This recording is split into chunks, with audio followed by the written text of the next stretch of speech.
So here's what I've been thinking about lately as it relates to what we think about. So this morning, anybody watching this, anybody listening this morning, you got up and you went to your closet or wherever your clothes are and you got dressed. I'm choosing to believe the best in you here. You woke up and you went and you got dressed. Maybe it was just because you had Zoom calls today, maybe because you had to leave the house and go to work. Maybe you had meetings, whatever it may be, you woke up today and you got dressed. And when you got dressed, you had a choice in the clothes that you picked out, right? You had some clothes that you don't like, some clothes that maybe don't fit very well, some clothes that maybe don't make you feel super confident, some clothes that maybe just weren't right for the occasion. And so you didn't wear those clothes. You chose clothes that maybe made you feel confident, maybe some clothes that fit really well, maybe some clothes that you think will help you make a good impression in a meeting. Maybe you've got the day off, maybe you've got a relaxing day and you just chose clothes that make you feel comfortable. But you put on clothes for the occasion, whatever the occasion is, right? You selected what you felt would give you the best chance to have a good day. You selected the right clothes to have the right kind of day. When you go to a restaurant, right, you've got a menu of options. You have a lot of food that you can choose from. But you don't choose food that you think is going to be gross. You don't choose food that you think is going to make you sick. You don't choose food that you think is going to make you have a bad experience at a restaurant, a bad meal, a bad time with the people around you. No, you choose food that you believe is going to taste good. You choose food that you think is going to give you a better experience. You choose food that you like so that you can have a better overall time, again, with the meal and with those around you. We've talked before about the power of soundtracks, right? If you don't like the song that you're listening to, the radio station that you're listening to, the music that you're listening to, you can change it. You can select a different song. You can select a better song, something that puts you in a better mood, something that's giving you a better experience. Well, just like you selected the clothes that you put on today, just like you selected the food that you eat at a restaurant, just like you selected the music that you listen to or the TV shows that you watch or the movies that you watch, you can select your thoughts. In every moment, there's an option, there's a menu of thoughts that you can choose from. And too many times we choose the negative, we choose the anxious, we choose the overwhelming, we choose the exhausting, we choose the doubtful, we choose the pessimistic, because we think that's the only thought there. But good thoughts are always an option. Healthy thoughts are always an option. You can always choose hope. You can always choose confidence. You can always choose peace. You can always choose to be positive. You can always choose to be calm. Right? You don't have to choose thoughts that make you feel bad. You don't have to choose thoughts that give you a bad response to a situation. You don't have to choose thoughts that make you not believe in yourself. You don't have to choose the thoughts that are going to give you a bad day. You can choose the thoughts that give you a better moment and a better day. The good thoughts are always there. Now, sometimes you may have to look for those thoughts. Sometimes you have to pause and remind yourself, wait a minute. I don't have to be thinking this. I don't have to think this negative thought. There's a good thought here. There's a good option here. I can always make a better choice. Just like you don't have to choose to put on a shirt that you don't like. You can choose a shirt that you do like. Just like you don't have to choose a meal that you don't like. You can choose a meal that you do like.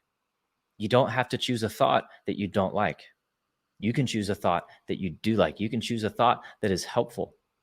You can choose a thought that moves you forward rather than hold you back. And maybe you need to make a list of good thoughts. Maybe you need to make a list of thoughts that counter your anxiety, counter your negativity, counter your worry, counter your doubt, counter your chaos. And so when those negative thoughts do come in, you are literally choosing a positive thought. You've got a list, you've got a menu of positive thoughts. So you know what? I'm going to choose this one. This is the thought I need to be thinking right now. And when you think that thought, it makes it easier to think it again. Right? It's just like any rep in exercise and work. When you choose it once, it's easier to choose it a second time. When you do it once, it's easier to do it a second time and a third time and a fourth time. And so today, this week, you're going to be in situations that negative thoughts are going to come in. It may be a stressful situation, maybe an obstacle or adversity that you're facing, maybe unexpected news. And those negative thoughts are going to feel like the only options you have, but you always have an option to choose a better thought. You get to select your thoughts. Right? And you would never select negative thoughts to listen to. You would never select unhealthy thoughts to listen to. You would never select negativity and worry and anxiety and doubt and pessimism. No, you would choose hope and confidence and belief and positivity and progress. And so when you feel overwhelmed in the moment, when it feels like negative options are the only options, remind yourself that's not true. I always have a better option. I can always select a better thought. Tracy, any thoughts on selecting thoughts? Sorry, for sure. I mean, this is so good. The word that just keeps coming to my mind is discipline. It's just discipline. It's just like disciplining yourself in every other area of your life. And we use a tool here that's so basic, and we go over it and over it and over it, but it's the know yourself to lead yourself tool, where it's just you saying, I have a tendency to be negative, or I have a tendency to do this or that. And I don't want that tendency in my life anymore. Right. And so you go, I want a different reality. And so my reality now, instead of having negative thoughts, is to go back and go, I've created a pattern of negative thoughts or unhealthy thoughts. I'm going to go back. And even though I'm going to probably always have that tendency, I'm going to choose something different so that I have a complete different reality in my life. And I mean, we are not victims, right, to our own tendencies or bad habits. We can change them. It just takes work. And to take ownership, which is why I love this tool. Know yourself. It's not somebody else's job to know you, to lead you. That's great if you have people in your life who do that, right? Who know you well enough, who will speak truth to you, who will challenge you and hold you accountable. But you are the only person responsible for your mindset. That's right. Nobody else is responsible for the way that you think, and you are not responsible for anybody else's mindset, right? The way somebody else thinks is not up to you. And so the way that you think is not up to somebody else. So many times we keep waiting. Well, I'm just a negative person. No, that's a lie. And you're choosing to believe that as a set identity. And I think that's a really critical thing. And this may be part of maybe the conversation next week, but there's this idea of a fixed versus a growth mindset. A fixed mindset is saying, I just have a negative mindset. I'm just unorganized. I'm just lazy. I'm just unhealthy, whatever it is. Well, that's deciding this is just the way I am, and I'm never going to get better. That growth mindset piece is to say, man, I'm learning how to have a healthy mindset. I'm learning how to get healthier. I'm learning how to be more organized, right? It's everything is a learning, and it doesn't mean you have to perfect it, but it's not just settling for this unhealthy version of you. That's just not true. Jeremy, this is a twist on a thing he likes to say all the time, but like, you don't have a negative nature. You have a negative habit when it comes to your mindset, right? It's not your nature to have a negative, unhealthy mindset. It's just a habit that you have, which is great news, because habits can be broken. Habits can be reformed. You can take an unhealthy habit and turn it into a healthy habit. So to realize, like, this mindset piece, like, don't settle for the lie that you cannot have a good mindset, that you're just destined to be a negative person. It's just not true. And you would not allow that for somebody else. That's right? true. If you're in a relationship with someone, like, they're like, well, I'm just a negative person. Like, no. If that's the case, like, something's got to change. I'm out. Like, I'm not going to sit around with the person who just decides they're always going to be negative and never wants to get better. And so don't allow that for yourself, right? There's this balance of like being strict with yourself while also having grace with yourself, right? It's like, it's not about being perfect, but have a higher standard for yourself than just to say, I'm just a negative person. I've just got a weak mindset. I've just got an unhealthy mindset. No, that's not true. You're learning how to have a better mindset. It's a skill that you can develop, and it's a skill that's available to everyone. But that know yourself to lead yourself piece, like that's it. It's like you've got to realize, every time I face this type of situation, I do this. And in 41 years of living, that's never turned out well. If I want it to turn out well, maybe I should try something different. Instead of hoping they do something or this change, maybe I'm the one who needs to change. Yeah. So we talk a lot here about Giant in general is just to challenge. It's important that we challenge each other. So I guess the challenge would be, for hearing from you, is like, Try 5 days. Make a Yep. challenge to yourself, maybe even tell your spouse or a coworker, "I'm gonna challenge myself for 5 days to have positive, thoughts. I'm not gonna be a Yep. negative one," and see if you can go 5 days, and then stretch it out from there. Now let's go a week, let's go a month. What if you were known as that person who doesn't doesn't complain, right? So, Absolutely. I had a great quote on discipline that I'm trying to find, but I can't find it. while you're Story of my finding life. it, Margaret here says, "We have to look at our current reality with our attitude and change our patterns of behavior to have a more positive outcome." Yes.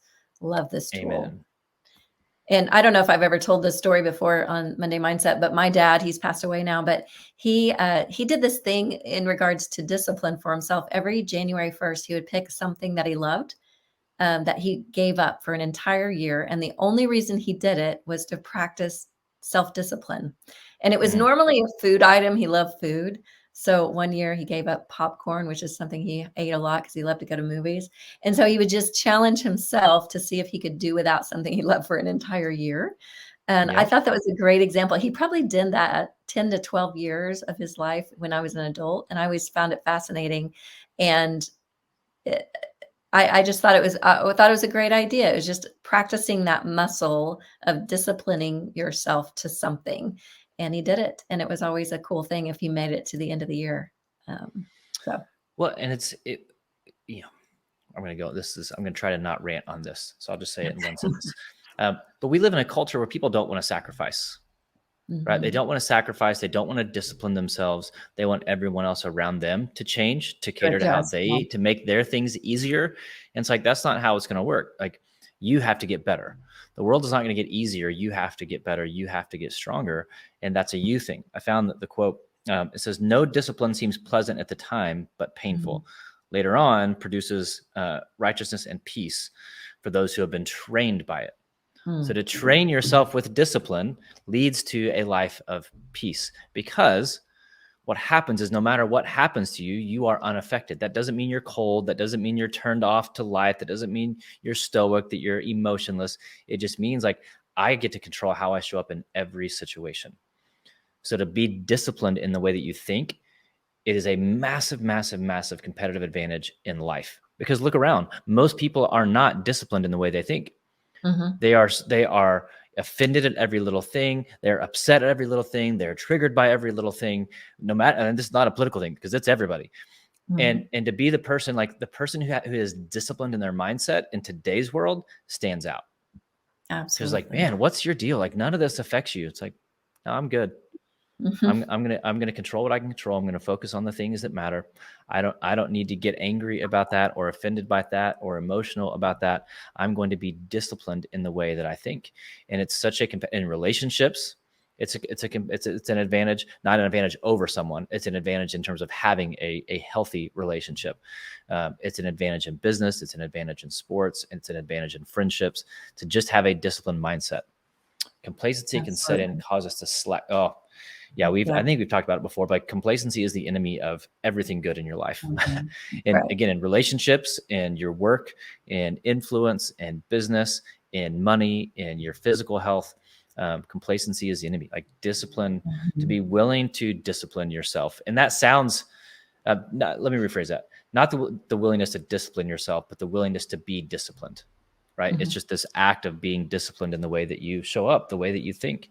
Um, you don't have to, it's not about disciplining yourself. That sounds like a harsh, negative thing. But it's like, no, I'm just going to be disciplined is to be consistent in the way that you show up. Yeah. Although I would say that we can be disciplined by ourselves. We can do it ourselves, or we can wait for the world to do it for us. And I mean this, like, if Amen. you're one of those negative thought people and all you do is bring people down, you will be disciplined by those around you Yep. by going, I don't want to invite them to dinner anymore. I don't want to hang out with them at Christmas anymore.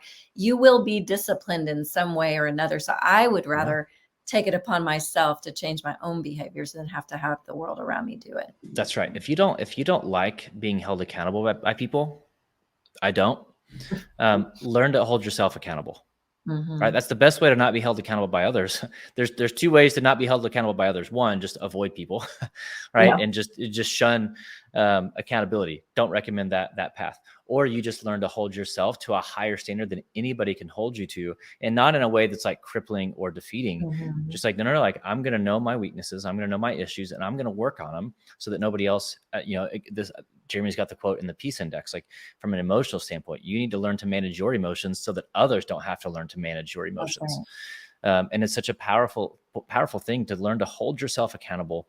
Because to your point, if you are not disciplined, you will be disciplined. If you Yeah, are not humble, you will be humbled. If you are not accountable, you will be held accountable. Like, and so to say, like, you know what, I'd rather do that for myself than have the yes, pain and discomfort and maybe broken influence and relationship of having somebody else do that for me. Jay, love that, that's right? yes. Discomfort now or pain later. And Mhm. I promise you, the pain will be much greater than the discomfort. Like the Yes. pain of tomorrow, the pain of a lack of discipline will be much greater than the discomfort of discipline today. So true.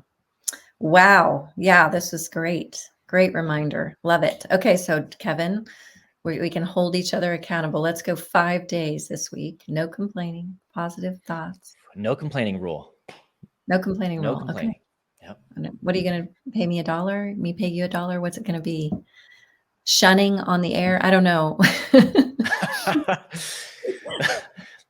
Welcome to Monday Mindset, where Kevin is a liar. Kevin messed up 8 times last week. I love it. Something. We'll keep you all up. We will do public accountability, but then we'll owe That's each other lunch. right. That's right. Okay, well, thank you. There were so many great people. Thanks that shout out to where you are. So thanks, Jay from Seattle, and Margaret from Louisiana, Lauren from Oklahoma, and Melissa from, excuse me, Knoxville. All of you who came in either on Giant TV or Facebook Live or LinkedIn Live. We always love having you. And also, just a quick comment. I see your great display of books back there. So if you all haven't read yet the Peace Index, get your copy on Amazon. But of course, the others are great too. 100X is barely showing there Peace at the top. index. 5 voices, 5 gears. Thank you, Vanna, Kevin. All right. Yes. All right. We will catch you all next time. Thanks as always, Kevin. We appreciate you. Rock and roll.